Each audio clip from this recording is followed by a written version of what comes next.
54절입니다. 누가복음 11장 45절로 54절 말씀. 저 한 절 여러분 한 절 마지막 절 다 같이 기독합니다. 누가복음 11장 45절로 54절 다 찾았으면 아멘. 45절. 한 율법 교사가 예수께 대답하여 이르되 선생님 이렇게 말씀하시니 우리가 모욕하심이니이다.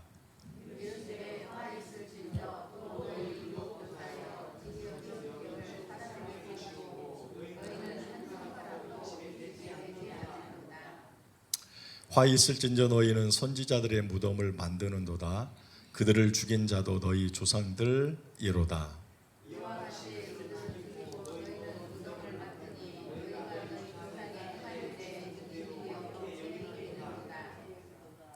그러므로 하나님의 지혜가 일렀으되 내가 선지자와 사도들을 그들에게 보내리니 그 중에서 더러는 죽이며 또 박해하리라 하였느니라.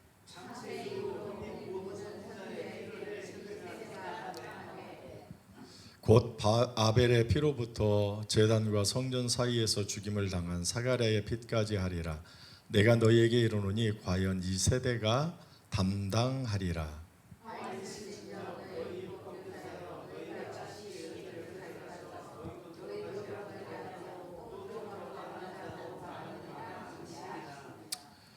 거기서 나오실 때에 서기관과 바리새인들이 거색에 달려들어 여러 가지 일을 따져 묻고 아멘. 예수님께서 사람의 모든 신체가 다 중요하다 말씀을 하셨어요. 그런데 그 신체 중에서 눈이 가장 중요하다 이렇게 말씀을 했습니다. 예수님께서 우리 신체 중에서 눈이 가장 중요하다라고 이렇게 말씀하신 이유는 바로 눈이 몸의 등불과도 같기 때문에 그렇다 말씀을 하셨습니다. 눈이 이렇게 밝으면 모든 것을 다 볼 수 있고, 그래서 사람의 신체 중에 무엇이 잘못되었고 무엇이 잘 됐는가 하는 것들을 다 이렇게 살펴볼 수 있기 때문에 눈이 다른 신체 중에서 가장 중요한 신체다 그렇게 말씀을 하셨습니다. 그런 것처럼 우리도 영적인 눈이 필요하다 그렇게 말씀을 하셨습니다. 왜 그러는가? 우리가 영적인 눈이 이렇게 밝을 때 빛 되신 예수님의 말씀을 제대로 깨달을 수 있기 때문에 그렇다는 것이고, 빛 대신 예수님의 말씀이 우리 자신을 이렇게 비춰보았을 때 우리가 그 말씀에 무엇이 잘하고 무엇이 잘못되고 하는 것을 다 알 수 있게 되고 그것을 고쳐서 주 앞에 온전한 사람이 될 수 있기 때문에 그렇다 그랬습니다. 그래서 우리가 하나님 앞에 특별히 구하되 우리의 영적인 눈이 밝아질 수 있도록, 영적인 눈이 열릴 수 있도록, 즉 하나님의 말씀을 읽을 때 그 말씀을 잘 깨달아 알을 수 있도록 해달라고 우리가 구해야 된다라고 그렇게 말씀을 하였습니다. 그러면서 예수님이 한 가지 예를 들었어요. 눈이, 특별히 영적인 눈이 어두워서 바르게 온전한 삶을 살지 못하고 여전히 죄 가운데 사는 사람들이 있다라고 그렇게 말씀해 주셨는데, 그들이 누구냐라고 하였을 때 율법 교사들과 바리새인들이라고 그렇게 주님이 말씀해 주셨습니다. 특별히 그들은 겉과 속이 다른 삶, 즉 외식의 삶을 살았고 위선적인 삶을 살았고 형식적인 삶을 살았습니다. 그래서 주님께서 그의 잘못된 것들을 보시고 진노하셔서 화 있을진저 하면서 저주 책망을 하셨던 것을 볼 수가 있습니다. 자, 이렇게 영적인 눈이 어두워서 주님께로부터 화 있을진저라고 하는 책망을 들을 만한 삶을 사는 사람들이 바로 율법 교사들이고 그리고 바리새인들이다라고 주님이 말씀을 하셨습니다. 그런데 이와 같은 말씀을 하셨을 때 그 예수님의 말씀을 듣는 그 자리에 바로 이 율법 교사들, 바리새인과 서기관들이 있었다는 것입니다. 그러니까 그 사람들이 이야기를 듣자 어떻게 생각을 하셨는가 하는 것입니다. 오늘 읽었던 본문의 말씀이시죠. 45절 한번 다 같이 읽어보도록 하겠습니다. 45절. 45절. 못 해요? 그러면 다시 45절 읽겠습니다. 시작. 한 율법 교사가 예수께 대답하여 이르되 선생님 이렇게 말씀하시니 우리까지 모욕하심이니라. 지금 이 말씀을 듣고 이 바리새인이 뭐라고 이야기를 했어요? 한 율법 교사가 우리를 모욕하는 거 아닙니까? 이렇게 우리를 앞에 두고 어떻게 이런 말씀을 그렇게 담대하게 하실 수 있습니까? 이건 아니지 않습니까? 하면서 이제 불만을 예수님에게 토로했던 것을 볼 수가 있습니다. 왜 이들이 이런 생각을 했냐면 그들은 지금까지 자신들의 행한 행위가 죄인 줄 몰랐어요. 그들은 오히려 하나님과 사람 보기에 정말로 바르게 신앙생활을 한다라고 생각을 했어요. 그리고 실제로 사람들에게 칭찬도 들었고 또 그렇게 삶으로 인하여 상당한 존경도 받고 지금까지 자신들이 잘하는 곳으로 이렇게 왔는데 주님이 느닷없이 야 너희는 지금 잘못된 삶을 사는 거야. 그렇게 잘못된 삶을 사는 원인이 뭔지 알아? 영적으로 눈이 어두웠기 때문이야. 그러므로 너희는 어떻게 주님께로부터 책망을 받을 수밖에 없는 멸망의 자식이 될 수밖에 없는 그런 사람들이야 라고 막 얘기를 하니까 이 사람들이 생각할 때는 어떻게 모독한 걸로 엄청난 충격을 받은 거예요. 그래서 주님께 반발하면서 막 불만을 이렇게 토로했던 것을 볼 수가 있습니다. 그때 주님께서 어떻게 하셨는가? 너네 아직 정신 못 차렸구나 하면서 그들이 받을 책망을 받을 수밖에 없는 삶을 3가지를 주님이 구체적으로 더 그들에게 이제 설명해 주고 있는 것을 볼 수가 있습니다. 그게 이제 46절이죠. 46절. 이렇게 자꾸 찬송가를 따고 46절. 자, 읽습니다. 시작. 이르시되 화 있을진저 또 너희 율법 교사여 지기 어려운 짐을 사람에게 지우고 너희는 한 손가락도 이 짐에 대지 않는도다. 첫 번째 그러니까 주님께로부터 첫 번째 막 큰 책망을 받을 수밖에 없는 그들의 그릇된 삶이 있었는데 그게 뭐냐라고 하였을 때 뭐라고 말씀합니까? 율법 교사요. 율법을 잘 알고 있어요 사람들. 근데 그 사람들이 어려운 짐을 사람에게 지우고 너희는 뭐요? 한 손가락도 짐을 지지 않는다는 거예요. 무슨 말이냐면 이들 율법 교사잖아요. 이들 율법을 잘 알아. 그래서 사람들에게 전해 너희가 구원을 받으려면 율법을 하나도 빠짐없이 다 지켜야 돼 이렇게 말씀했어요. 이래야 뭘 받을 수 있어요? 구원을 받는데요. 자, 내가 이렇게 가르쳤어요. 그러면 나는 어떻게 해야 돼? 가르쳤으니까 나는 구원을 받으려니까 율법을 다 지켜야 돼, 안 지켜야 돼? 지켜야죠. 그런데 어떻게 이 사람들한테는 어떻게 해요? 율법을 다 지켜야 된다라고 얘기를 해요. 근데 여러분 율법을 다 지킬 수 있어요? 못 지켜요. 율법을 주신 이유와 목적 중에 하나가 뭐냐면 나는 지킬 수가 없어. 그러니까 나는 어떻게 구원받을 수가 없어. 그럼 어떻게 해요? 나는 내 힘과 내 능력으로는 율법을 다 지킬 수가 없고 그래서 나는 구원받을 수가 없으니까 그럼 어떻게 해요? 누가 나를 구원해 주실 누군가가 있어야 되잖아요. 그래서 누구를 바라? 나를 구원해 줄 구원자를 막 바라는 거야. 그게 누구예요? 예수 그리스도야. 그래서 율법은 자신이 죄인인 거. 나는 내 힘과 능력으로는 내 행위로는 절대 구원받을 수 없구나. 누군가가 나를 어떻게 구원해 주셔야만 내가 구원을 받을 수 있구나. 그래서 메시아를 막 열망하게 만드는 그 역할이 뭐예요? 율법의 역할이란 말이에요. 근데 율법을 다 지켜야 구원을 받는데요. 그러니까 그 지키려고 하니까 죽을 전상도 그냥 죽겠죠. 힘들죠.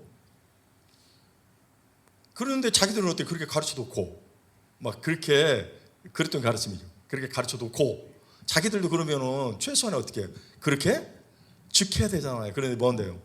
손 하나 이 사람한테는 무거운 짐을 줘놓고 자기네는 손 하나 까딱하지 않는다는 이 말은 뭐예요? 자기네는 말만 그렇게 하고 가르치기만 하고 실제로는 안 산다는 거예요. 이게 구원을 가로막는 거예요.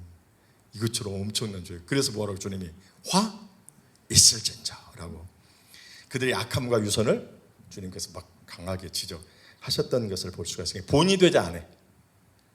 유선적인 삶이지. 그러니까 가르치는 것이 그럴싸하고 못 가르치. 이렇게 말하는 저도 참 많이 찔리는데 막 그렇게 살아야 된다고 했으면 살아야죠.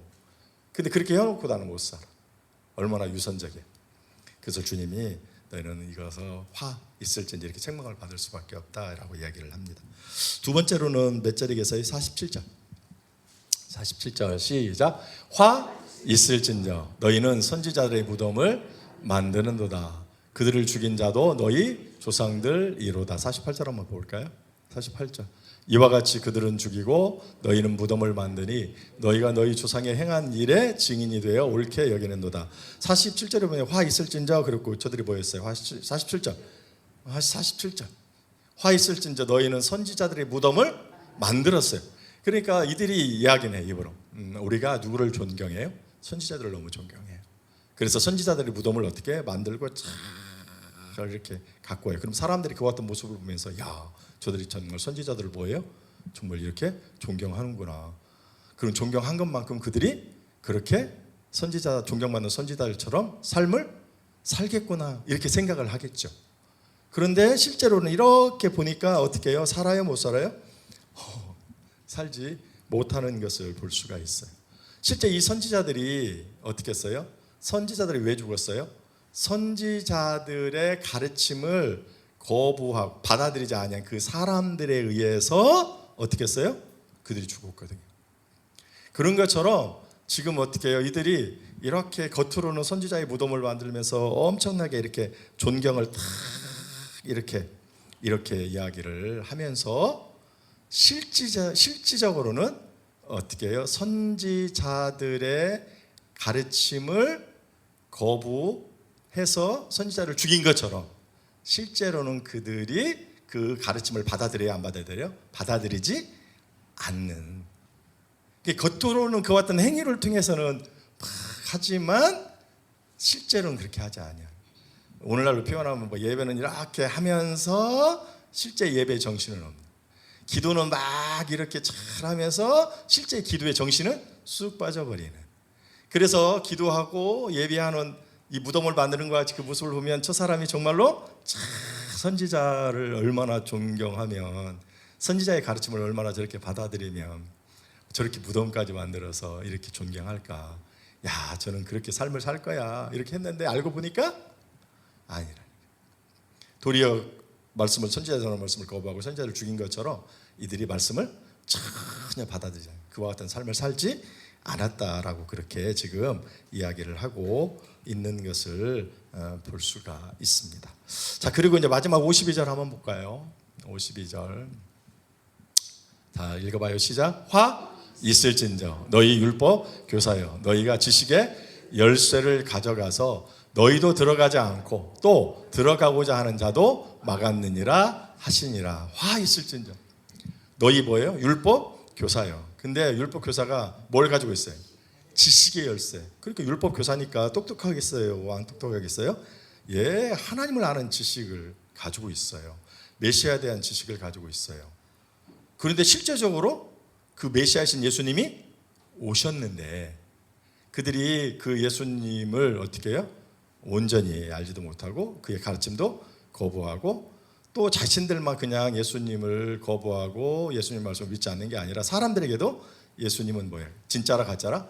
가짜야. 그러니까 받아들이면 안 돼. 받아들이면 안 돼. 영접하면 안 돼. 이렇게 해서 자신도 어떻게 해요? 구원을 못 받고 다른 사람들도 구원을 가로막게 되는.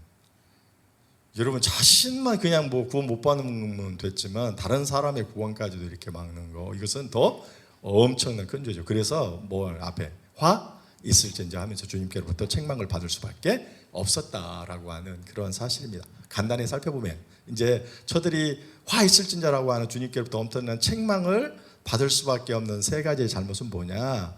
첫 번째는 뭐였어요? 우리가 화 있을진저 46절에서 본을 보이지 못하는 거. 본을 보이지 못하는 거. 가르쳤잖아요. 난 손깍다리잖아요. 가르쳤으면 내가 그렇게 살아야 되잖아요. 그래서 본을 보이지 못하는 거. 뭐 두 번째로는 뭐겠어요? 예수 그리스도를 받아들이지 않는 거. 그렇게. 세 번째로는 뭐예요? 구원을 결국은 가로막게 되는. 이게 그들의 큰 잘못이라고 얘기할 수 있어요. 그래서 주님께로부터 어떻게 해요? 와 있을진저. 근데 결국은 이들이 이와 같은 책망을 받을 수밖에 없었던 것은 뭐가 어두워서 그랬다고요? 영적인 시각, 영적인 눈이 어두워서 바로 그와 같은 잘못된 가르침, 또 잘못된 가르친 삶을 살 수밖에 없었다라고 하는 그러한 사실입니다. 자, 이제 이 말씀을 통해서 우리가 생각할 것, 우리의 삶에 적용할 것, 우리가 두 가지를 생각해 볼 수 있는데, 주님께서 오늘 본문 45절 전까지 그 주님께서 그들에게 뭐예요? 화 있을저 하면서 율법 교사들이여 또 바리새인이여 하면서 그들의 잘못된 것을 지적했어요, 안 했어요? 지적했죠. 그러면 어떻게 할까요? 그 지적을 받았을 때 그 지적을 어떻게 해요? 자신의 삶에 이렇게 비춰보고 투영해보고, 주님의 말씀대로 내 삶을 이렇게 돌이켜보고 살펴보니 뭐예요? 내가 진짜 잘못했구나. 내가 정말 잘못 신앙생활을 하고 잘못 살고 있었고 다른 사람에게 그런 피해를 주고 있었구나 생각하고 어떻게 해요? 철저히 주 앞에 회개해야 되는 거죠. 이게 진짜 영적인 시각이 밝은 사람, 영적인 영안이 열린 사람의 모습이죠. 빛 대신 주님의 말씀이 나한테 비쳤을 때, 그 비쳤을 때 나의 그 잘못된 부분들을 이렇게 발견하고 철저히 회개하는 사람, 이게 영안이 열린 사람, 영적인 시각이 열린 사람인데, 이들은 그렇게 가르쳐 줬음에도 빛을 그렇게 막 빛을 엄청나게 그들에게 팍 비춰서 그들이 잘못된 것을 막 이렇게 지적해 주었음에도 불구하고 그들은 어떻게 했어요? 받아들이는 게 아니라 우리를 모욕한다라고 생각하고 주님께 불평하고 원망하고 따지고 묻고, 그래서 주님과 막 논쟁을 해서 허물을 잡아내고 주님을 고소하려고, 궁극적으로는 예수님을 죽이려고 하는 그러한 죄를 그들이 저지르게 되었다는 거예요. 오늘 우리가 이 모습을 보면서 우리가 주의 말씀을 빛 대신 주의 말씀을 우리가 받게 되었을 때, 우리가 진짜 영안이 열린 사람이라면 그 빛 대신 말씀이 나의 잘못된 것을 이렇게 비춰 주었을 때, 자신의 잘못됨을 발견되었을 때 우리는 어떻게 해야 돼? 주님 앞에 철저히 나아가 회개하고 온전한 삶의 자리로 나가야 된다는 것이죠. 이게 진짜 영안이 열린 사람이고 그 빛 대신 주님의 말씀을 온전히 받아들이는 사람이라는 것이죠. 성경에 보니까 다윗이라고 하는 분이 계시지 않습니까? 그가 어떻게 해요? 잠시 죄로 말미암아 영안이 어두워졌고 그래서 이제 죄를 짓죠. 그게 밧세바와의 간음이죠. 그때 우리가 수요일날도 쭉 배우지만 다윗이 죄를 짓고 바로 회개한 게 아니에요. 하나님께서 1년이 훨씬 넘는 기간들을 이렇게 왜 그러는가 봐요. 다윗이 밧세바하고 부적절한 관계를 가졌어요. 근데 밧세바는 남편이 있는데 그게 우리아죠. 그래가지고 우리아를 전쟁에서 소환하죠. 그래서 밧세바하고 잠자리를 갖게 해서 이 아이가 우리아의 아기인 것처럼. 근데 우리아는 충신이라 내 동료들이 죽어나가고 있는 전쟁을 치르고 있는데 내가 여기 와서 내 아내와 그런 줄기일 수 있겠는가 한다고 하면서 지금 따로 있었잖아요. 그러니까 결국은 다윗이 요압이라고 하는 장군에게 이렇게 죽여라 좀. 그래가지고 결국은 죽게 되죠. 그래서 이 여인을 이제 자신의 아내로 맞이하게 돼요. 나단 선지자가 나중에 이 잘못을 지적할 때 이 아기가 태어나기 전에 지적한 게 아니고 아기가 태어난 후에. 그러니까 아기가 태어나려면 우리가 보편적으로 10개월 하지만 보통 1년 이렇게 얘기하잖아요. 그러니까 하나님께서 이 아이를 이렇게 뱃속에 가졌을 때 하나님께서 나단 선지자를 다윗에게 보내서 회개를 촉구한 게 아니고 이미 아이를 해산을 했어요. 해산했었을 때 가서 어떻게 해요? 회개를 촉구해요. 그 결과로 이제 이 아이는 어떻게 먼저 죽게 되거든요. 그러면 솔로몬이 이제 하나님이 주시잖아요. 여데디아라고 해가지고 이름까지도 주면서. 그러니까 하나님께서 곧바로 죄를 지적하지 않은 이유는 다윗을 사랑해서 회개할 수 있는 뭐예요? 기회를 준 거예요. 만약에 했으면 이 아이가 죽지 않았을 수도 있어요. 어쨌든 이렇게 긴 기회를 줬는데도 다윗은 여전히 영적으로 어두워가지고 깨닫지 못해서 회개하지 않습니다. 그러니까 하나님이 어떻게 해요? 최후의 수단으로 불가피하게 누구를 보내요? 나단 선지자를 보내는 거예요. 그래서 회개를 촉구합니다. 그때 다윗이 어떻게 했습니까? 왕이잖아요. 내가 1년 동안 회개도 안 했는데 내가 성공했다 하고 내 그 잘못을 다 감췄다라고 생각을 하고, 근데 이제 와가지고 그 옛날의 죄를 막 이렇게 들추죠. 내가 너무 그때만 생각하면 막 뭐 어디 숨고 막 도대체 이것을 밝히고 싶지 않은 꽝꽝 아무도 몰랐으면 하는 죄잖아요. 엄청난 허물 아니에요, 왕이. 그런데 막 이제 와가지고 그것을 내가 꽝꽝 숨겨놨는데 제발 어떤 누구도 몰랐으면 하는데, 그래서 내가 어떤 짓까지 했는데 이 죄를 감추려고 막 우리아를 죽이는 살인죄까지, 살인을 청구하는 그 죄까지, 이웃의 물건을 탐하는 죄까지, 막 거짓말하는, 거짓 증거하는 그 죄까지 해가지고 엄청난 죄를 졌어. 막 그것을 꽝꽝 하도록 이렇게 감춰놨는데 아무도 모르기를 원했는데 1년 돼가지고 그 죄를 설레서 이렇게 막 들춰냈을 때 얼마나 다윗이 그렇겠어요. 그래서 자기가 뭐 한 번 했는데 2번은 못 하겠어요. 선지자 죽일 수도 있죠. 그런데 어떻게 했습니까? 그 책망에 자기가 회개합니다. 주께서 영적인 시각을 열어주십니다. 눈을 밝게 하십니다. 그래서 자신의 그 말씀 앞에, 나다는 선지자를 통해서 전해주는 하나님의 말씀 앞에 자신의 잘못을 비춰보게 됩니다. 엄청난 죄를 졌구나. 그리고 왕인데도 불구하고 어떻게 울고불고 난리치죠. 하나님 앞에 철저히 회개하였던 것을 볼 수가 있습니다. 그가 용서함은 물론이거니와 그의 왕위를 잃지 않고 왕으로서의 사역을 감당하시는 은혜를, 하나님의 사죄의 은혜를 그에게 베풀어 주었던 것을 볼 수가 있습니다. 오늘 우리가 누가 되어야 되겠는가? 오늘 본문에 등장하는 그 앞에다 대놓고 너희들이 잘못되었다라고, 너희가 살 길은 회개하는 길이라고, 영안을 열어서 영적인 시각이 띄어서 빛대신 주의 말씀을 보고 주의 말씀을 통하여 너희의 잘못된 것을 드러났을 때 그것을 철저히 회개하는 길만이 너희가 살 길이라고 주님이 그 앞에서 직접적으로 얘기해 주시는데도 여전히 깨닫지 못하고, 여전히 회개하지 못하고, 여전히 죄 가운데 있으므로 너희는 화 있을진저, 말 그대로 그들은 결국 구원받지 못하고 이제 지옥행으로 가게 되었다는 것을 볼 수가 있습니다. 그러나 다윗은 꽁꽁 숨겨오기도 원하는 그 죄, 은밀하게 지은 죄, 아무도 몰랐으면 하는 죄, 왕의 유신과 처신이 다 땅바닥에 떨어질 만한 그 죄를 탁 얘기했을 때 그는 왕이고 뭐 권세고 체면이고 명예고 이게 중요한 게 아니라 내가 사는 게 중요해. 내가 사는 게. 그래서 하나님 앞에 어떻게 해요? 철저히 회개했다는 것을 볼 수가 있습니다. 오늘 우리가 말씀을 지적받았을 때 그 대하는 자세가 어때야 되는가? 여러분, 내가 죄인인 것을 고백하는 거, 죄인인 것을 이렇게 고백하는 거 쉽지 않습니다. 자신의 죄를 인정하는 거 결코 쉽지 않습니다. 그러나 그것이 내가 살 길이라는 것입니다. 쉽지 않아서 회개하지 않고, 귀찮아서 회개하지 않고, 나의 명예가 땅에 떨어질 것 같아서, 지금까지 모두 이루었던 것들을 다 잃어버릴 것 같아서 아닙니다. 그것은 썩어질 것이 잠시 없어지는 것입니다. 우리가 중요한 것이 그 물질적이고 육적인 게 중요한 게 아니라 뭐요? 우리 영혼이, 우리 구원받는 것이 대단히 중요하다. 오늘 나는 과연 이 말씀 앞에 주의 말씀을 들을 때마다, 읽을 때마다, 공부하고 묵상할 때마다 내 죄들을 주께서 말씀을 통하여 자꾸 지적해 주시는데 그거에 대한 반응이 과연 나는 누구인가? 율법사들이냐? 다윗이냐?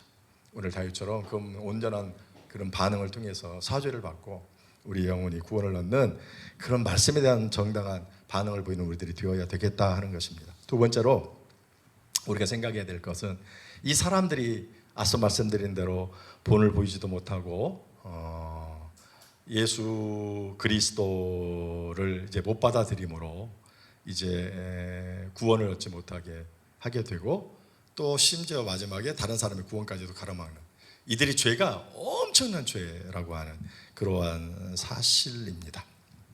오늘 나는 이 사람들처럼 다른 사람의 구원을 가로막는 사람은 아닌가?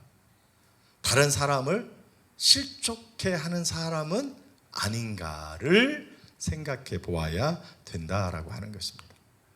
마태복음 18장이 대단히 중요한데 마태복음 18장은 교회론과 관련해서 중요한데 마태복음 18장 6절 7절 말씀을 한번 우리 볼까요? 그냥 시간이 좀 가더라도 오늘 마태복음 18장 한번 볼까요? 누가복음이니까 신약성경 마태복음 18장 마태복음 18장 마태복음 18장 6절 7절이 중요합니다. 6절 7절 다 같이 띄워졌네. 읽어볼까요? 시작. 누구든지 나를 믿는 이 작은 자 중 하나를 실족하게 하면 차라리 연자맷돌이 그 목에 달려서 깊은 바다에 빠뜨려지는 것이 나으니라. 실족하게 하는 일들이 있으므로 말미암아 세상에 화가 있도다. 실족하게 하는 일이 없을 수는 없으나 실족하게 하는 그 사람에게는 화가 있도다. 6절 7절에 뭔 얘기하는 거예요? 실족하는 것, 사람을 내가 오늘 본문에서처럼 나의 인격과 나의 그릇된 인격과 나의 그릇된 삶을 통해서 다른 사람을 내가 실족시킬 수도 있다는 거예요. 오늘 마태복음 18장 6절 7절은 우리가 어떠한 경우에라도 다른 연약한 형제들을 실족시켜서는 안 된다는 거예요. 나의 말, 나의 행위, 나의 인격을 통해서 내가 다른 사람을 실족시킬 수도 있어요. 이 7절에서 그렇게 얘기합니다. 봐요. 실족 가운데 실족해 하는 일이 없을 수는 없어요. 그러니까 이렇게 하죠. 우리가 사람을 살아가면서 어떻게 실수하나요? 어떻게 내가 다른 사람에게 상처 안 줘요? 다른 사람을 내가 실족 안 시킬 수가 있어요? 우리는 다 죄인이잖아요. 다 연약하잖아요. 아니 이 세상에 어떤 한 사람도 실족 안 시킨 사람이 있으면 나오라고. 뭐 이런 거. 이 세상에 있는 모든 사람들이 다 죄인이잖아요. 죄 앉은 사람 나와보라고 해봐요.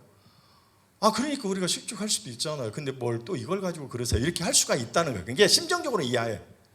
실족하게 하는 일이 없을 수는 없어. 다 해. 우리가 다 실족시킬 수 있어. 근다고 해서 하나님이 그래야 모든 사람들이 다 연약하고 모든 사람들이 죄인이니까 누구든지 사람을 실족시킬 수도 있어. 그런다고 하나님이 그런다고 이해는 해. 그런다고 그 죄를 묻지 않냐? 그렇지 않는다는 거예요. 실족해 하는 일이 없을 수는 없으나 내가 다 이해해. 그렇지만 실족해 하는 그 사람에게 뭐가 있어요? 절대로 이 말은 그러니까 우리가 누구든지 다 사람을 실족시킬 수는 있으나 근다고 그것이 면죄부가 되지는 않는다. 그럴지라도 그렇게 실족시키면 너는 뭐예요? 화, 저주, 죽음, 끝! 이 말이에요. 그러니까 하지 말라라고 하는 거예요. 그래서 6절 보면 뭐라고 해요? 그게 얼마나 무서운가. 한 예를 들죠. 6절 누구든지 나를 믿는 이 작은 자 중 하나를 실족하게 하면 봐요. 누구든지 누구요? 나는 누구요? 누구든지 나. 이 성경에 지금 검정 글씨로 써 있어요. 빨간 글씨로 써 있어요. 빨간 글씨는 다 예수님 오는 소리예요. 누구든지 누구. 나 예수님을 믿는 자. 그러니까 믿는 자면 성도가 길까요? 성도 아닐까? 이게 지금 믿는 사람한테 하는 거예요. 교회 안에 이런 일이 있을 수 있다니까. 교회 안에 내가 다른 성도를 실족시키는 일이 있다는 거예요. 내가 세상 사람을 실족시키는 게 아니고 누구든지 예수인 나를 믿는 자. 나를 믿는 자는 다 교인이요. 성도고. 그러니까 이것은 저 세상 사람들한테 얘기하는 게 아니에요. 내가 세상 사람들을 실족하는 건 둘째 문제고 1차적으로는 같이 신앙생활을 하고 있는 오늘 우리가 우리를 다 실족시킬 수가 있다 이 말이에요. 오늘 우리한테 하는 소리예요. 그런데 봐요.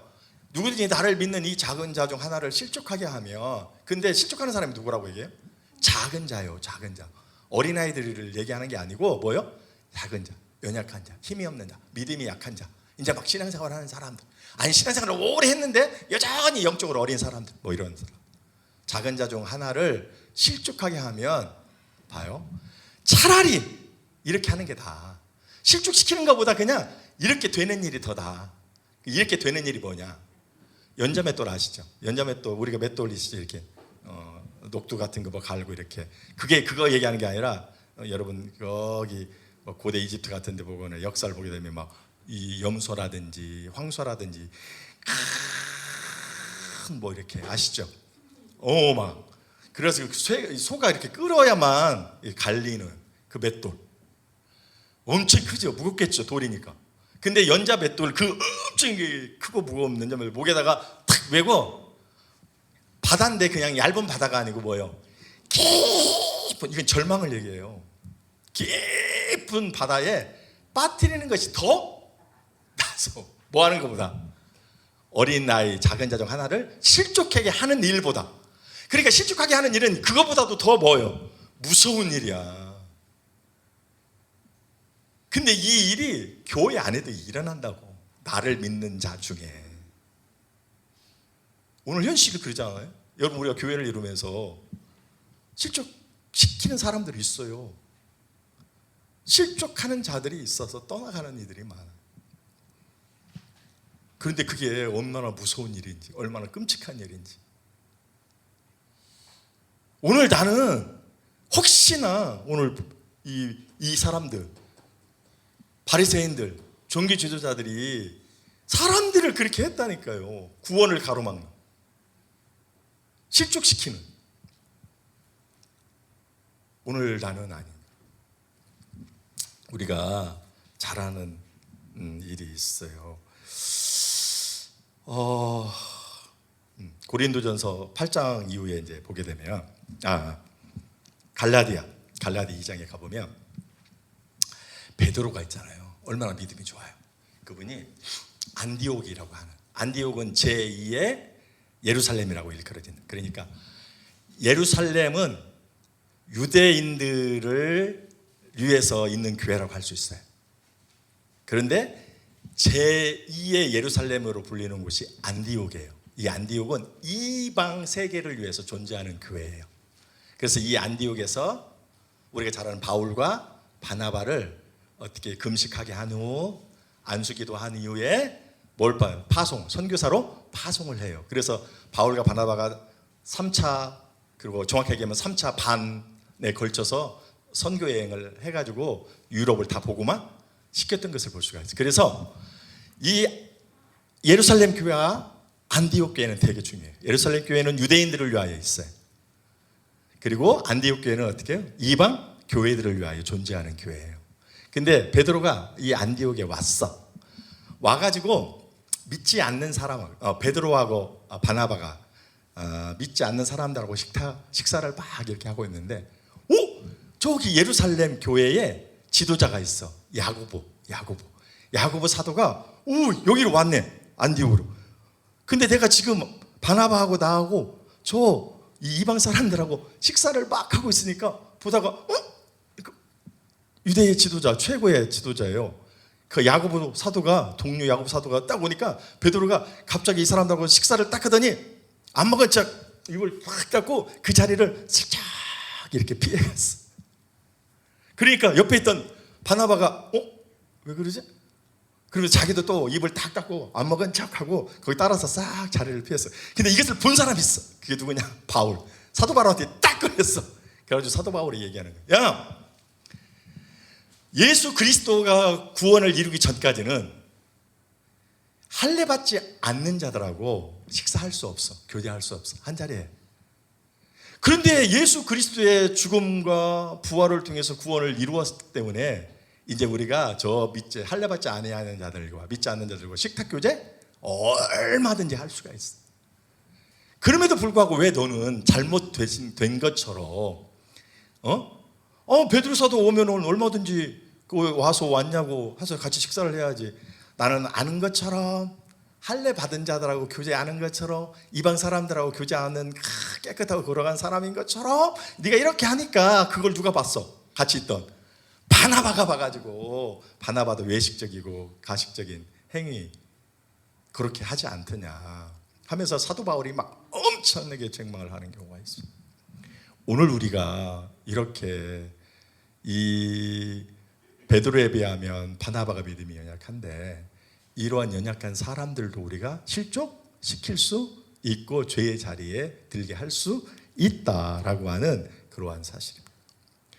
특별히 이 교회 안에 이 지적 교만, 이게 문제입니다. 지적 교만.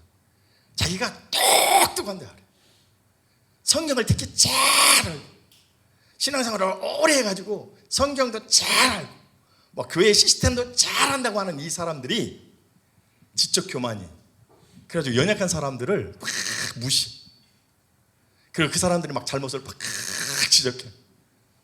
그래가지고 이런 사람들을 실족시키는 경우가 엄청나게 많이 있습니다.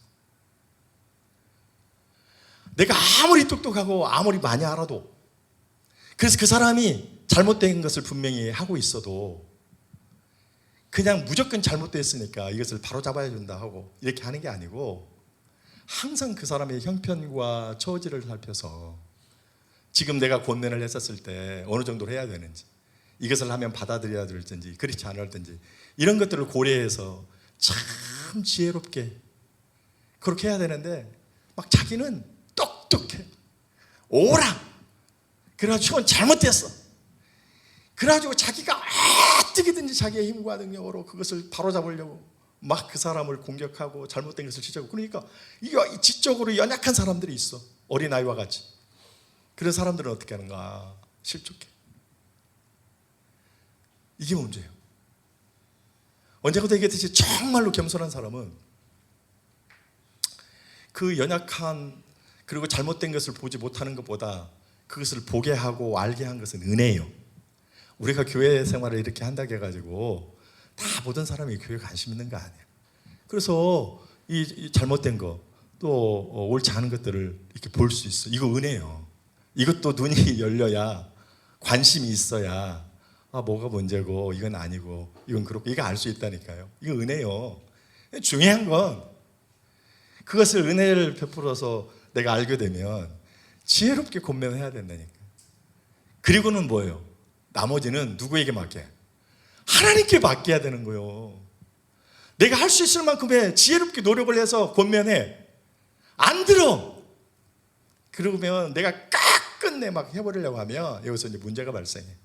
내가 그를 위하여 기도하고 지혜롭게 권면을 이렇게 했음에도 불구하고 되지 않으면, 이 이야기를 우리가 잘 아는 성경인데, 오늘 마태복음 18장에도 나오는데, 죄 지은 사람을 우리가 어떻게 대해야 될 것인가. 그리고 장로님들한테 얘기해. 장로로 하여금 권면하게 해. 근데 지금 했는데 안 들어. 그럼 교회 앞에 얘기해. 교회 이름으로 권면하도록. 그런데도 안 들어. 그러면 이제 맡기는 거예요. 주 앞에. 이방인처럼. 그런 것처럼 주 앞에 맡겨야지. 아, 주님이 살아계시고 주님이 나보다도 그 사람 더 안타깝게 생각한다니까. 더 바르게 그 사람이 살기를 원해. 그럼 주 앞에 맡겨야지. 근데 왜 자기가 뭐 하나님이야? 하나님보다도 더 사랑해? 내가 않으면 뭐 하나님은 뭐 역사하지 않나? 주께서 다 하셔. 이게 지혜야. 이렇게 해야 되는 거고, 또 하나는 이 실족시키는 사람이 뭐냐? 여기에 합당한 삶을, 본을 보이지 못해서 실족시켰다고 하고, 주께서 화라고 이렇게 했던 것처럼 앞에 나와서 말을 할 때는 반지르르 하고, 뭐는 어떻게 해야 되니 저렇게 해야 되니 다 이렇게. 아, 근데 그의 삶을 보면, 인격을 보면 아니야. 교회 연약한 사람이 왔다가, 교회 연약한 사람이 신앙생활을 하다가 막 정말 대단한 줄 알았어. 그런데 그의 인격이 어떤 일이 만나면 말하는데, 저분이 맞나? 내가 알고 있는 그렇게 말을 하나? 아니, 행동을 보니까 안 그래. 아, 좋을 때는 다 좋은 말이요. 아, 내가 편안하고 막 나하고 상관이 없고, 아, 좋으면 막 기분 좋게 잘해줘. 뭐 다 잘하지 막. 내일 아니면 막 용서하라고 하고 막 다 해. 근데 자신 일이 딱 걸리면, 그럼 평소에 했던 대로 그렇게 해야 되는데 자기와 관련되잖아요. 그러면 내가 이전에 했던 모든 말과 행위하고는 180도 달라. 나는 절대 못해. 막 나는 안 해. 그러면 그 사람의 모습을 보면서 연약한 자들이 어떻게 하는가? 실족한다. 교회의 대표적으로 실족시키는 게 두 가지. 지적 교만으로 연약한 자들 그렇게 해가지고 실족시키든지, 본을 보이지 못함으로 인해서 실족시키는 경우가, 가장 많이 실족하는 경우에 크게 두 가지를 차지한다. 이런 경우가 정말로 정말로 많이 있는 것을 볼 수가 있어. 오늘 우리는 어떤가 생각해 봐야 돼. 오늘 나는 어떤가? 나는 정말 다른 사람들에게 막 힘이 되고 위로가 되고, 아, 그래, 내가 그렇게 봤는데 정말 내가 본 게 틀림이 없어. 어려움이 왔었을 때 저분은 정말로 평소에 자기가 얘기한 대로 그렇게 해. 그래서 더 존경하고 이렇게 되는 그 사람에게, 그래서 내가 믿으려면 저 장로님처럼, 저 권사님처럼 저렇게 해야지. 그래, 신앙생활은 저렇게 해야 되는 거지. 이렇게 존경을 받는 삶이냐 내가, 아니면 정말 연약한 사람에게 내가 알고 있는 분하고는 다른데 이렇게 내가 인정을 받는 그런 삶을, 그릇된 삶을 살아가는 사람이냐. 오늘 우리 자신을 잘 살펴보셨으면 좋겠어요. 정리하면 두 가지. 말씀을 받는 태도, 나는 어떠냐?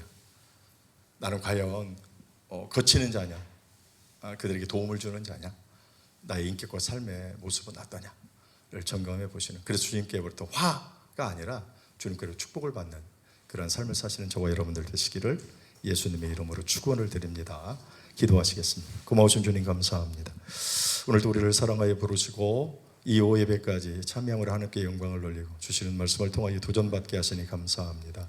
말씀을 마음에 새기게 하시고 말씀대로 살아가서 주님께로부터 화라고 하는 저주와 책망이 아니라 주님께서 주시는 놀라운 축복을 받는 인생이 될 수 있도록 도와주시옵소서.